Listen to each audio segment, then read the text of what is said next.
Let's bring in Sean Spicer. He's Chief Strategist and Communications Director with the Republican National Committee. Sean, thanks for joining us on a very busy morning here. So this Cruz-Kasich alliance, I'm trying to think back. The best I could come up with for a precedent for this was the Stop Jimmy Carter movement on the Democratic side 40 years ago. It seemed like they were doing a divide and conquer thing there. Didn't work back then. Can you think of seeing anything like this before? I can't. It's another exciting day in Republican politics. We head into tomorrow with 5 states on the ballot, 15 left to go of the 56 states and territories. And I'm sure this isn't the last exciting breaking news that we're going to see as we head towards Cleveland. But does this look like, from the standpoint of the Stop Trump movement, does this look like desperation maybe? Because we were just talking about this, Ted Cruz, his posture has been, look, I should have a one-on-one race with Donald Trump. John Kasich shouldn't be in race. Now Kasich goes into New York, looks like he might do this in the Northeast, beats Ted Cruz in those states, and now Cruz, it seems like, is stepping back and saying, all right, forget the one-on-one, it's 2-on-1. Does this look a little desperate? Well, I think we've said this for a long time, that every campaign has to run its own strategy. It's really not our job at the RNC to handicap it as much as just to ensure that we have a fair and transparent process for which they compete. So as we head to Cleveland, there's really 2 options left right now. If Donald Trump gets the 1,237 bound delegates, he becomes the presumptive nominee.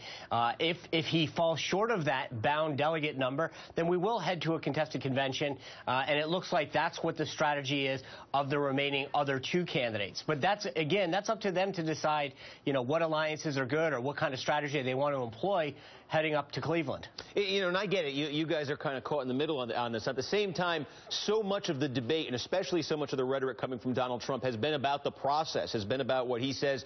It has been a rigged process. Sometimes it seems like he's implicating you guys, the RNC. Other times it seems like he's talking more about his opponents. But do you have a concern, just in terms of the RNC and the Republican Party trying to be fair in all this? Do you have a concern that if Donald Trump is stopped this way, it will play into the idea he's putting out there that this has been an unfair process?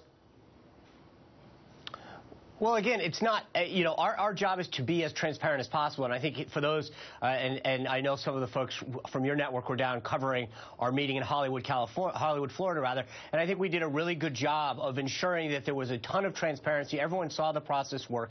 Chairman Rice Previous made it very clear that we should make no recommendations to the delegates in Cleveland. The RNC's job is to be that fair and neutral arbiter of the process. We're going overboard in doing that. We've launched a website, conventionfacts.gop, which allows people to better understand the process. And I understand that we haven't been through this open convention since 1976. So we've got to re-educate a lot of our voters and grassroots folks as to what the process is and make sure that everyone understands that it is sort of fair and transparent, and everybody's got the best shot possible heading in. If this is where it ends up, if we end up with the contested convention, if we end up with the primaries end in June and then there's 6 weeks or whatever of wrangling, very public wrangling, is that healthy for the Republican Party, that this could extend all the way into the summer? Well, I think the answer is it depends. If you look at 2008, Barack Obama and Hillary Clinton went at it epically, called each other some pretty nasty names, did some pretty dirty campaign tricks at each other. But at the end, they came together, they unified, the intensity was there, and they rolled on to victory.